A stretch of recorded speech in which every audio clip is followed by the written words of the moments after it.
माने छन् हामी चाहिँ टक्क अब यो उ गरेर यो सुकाएर यतातिर माने भन्ने कुरा भइरह अनि हाम्रो माछा मार्ने गाइजहरू यता अब चाहिँ यहाँ चाहिँ माछा सातो बोकेर अनि यो पहलले चाहिँ त्यहाँ बुझेर केटाहरूले गर्दै खान है म चाहिँ माटो खन्नीमा बसेको अब त्यस्तै छ यो हालेर हो बुझ्नु चाहिँ यो चाहिँ जङ्गलदेखि खोजेर ल्याउनु पर्छ आज चाहिँ टक्क यहाँदेखि लगेर चाहिँ टक्क माछा सातो लगेर केटाहरूले चाहिँ डोबोमा दिएर गएर लैजान्छन् यस्तरी यहाँ चाहिँ माथिबाट खनेर टक्क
माछा यहाँ माछा हेर माछा यहाँ पानी फाल्नु त अब के त आउँछ ओए झिझेकोबाट आयो गाडी हेर के त माछा कता छ पानी फाल्नु के गाडी नर माछा यहाँ हेर के त ठुलो माछा माछा हटो माछा यहाँ हो दो पवन ओए लौ के त माछा लौ पानी फाल्नु न लाएर जस्तो यार यता यता झोला यता छ के ओ आएर पुरेला भयो समात काले आयो गाडी खिचिजे गर्ने माछा ला त भाइ ला तू थाल्नु झोलासम्म लाएर जस्तो गाडी पानी छ पायो कुरा झोला आउँदै मलाई मतलबै भएन यता कुनेरमा मसिन गाइलो मसिन गाइलो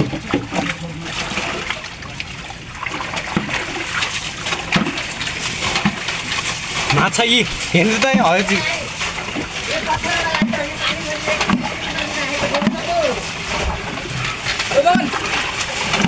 हो त ठुलो माछा बुई गर्नु मारे अझ तेल बुट्टा आले तापछि मौज भयो के त ओ पानी के पानी पानी कति खाली यार भेना म हैरान भइसके यहाँ आउने चाहिँ गाडी गाडी छ घरमा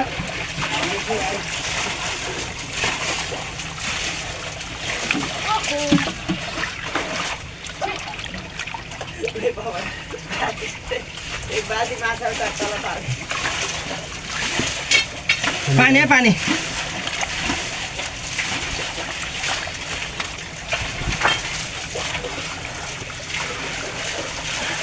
पानी घटामै मेरो ठुलो माछा ल भाइ पर रे पर हजुर साला हैन ए नखना साला भएर एकछिन लुको न त्यो के पानी खानु नि लामो कति फाल्नु गर्ने त साला यार मोडाइ ओइ गाडी यार चाहिँ मारके एकछिनमा खानु ओइ त भरे यार तिमी के हो के गाडी घर सियो चलाउने गाडी म त के गर्ने कुरा देखिए यस्तो भयो भने जिन्दगी मात्र माने हिँड्दैन गाडी त्यो ताल पुरै सुकाएर हामी चाहिँ यत्रो गराएर अनि अब चाहिँ यो तालमा चाहिँ माछा अनि अझै हामी चाहिँ यता माथि माथि मार्न बाँकी छ सक्ला सक्ला हो मेरो बलले न बिसला भयो यो बात भइहाल्छ नि मेरो पनि पछ चित्त हो नि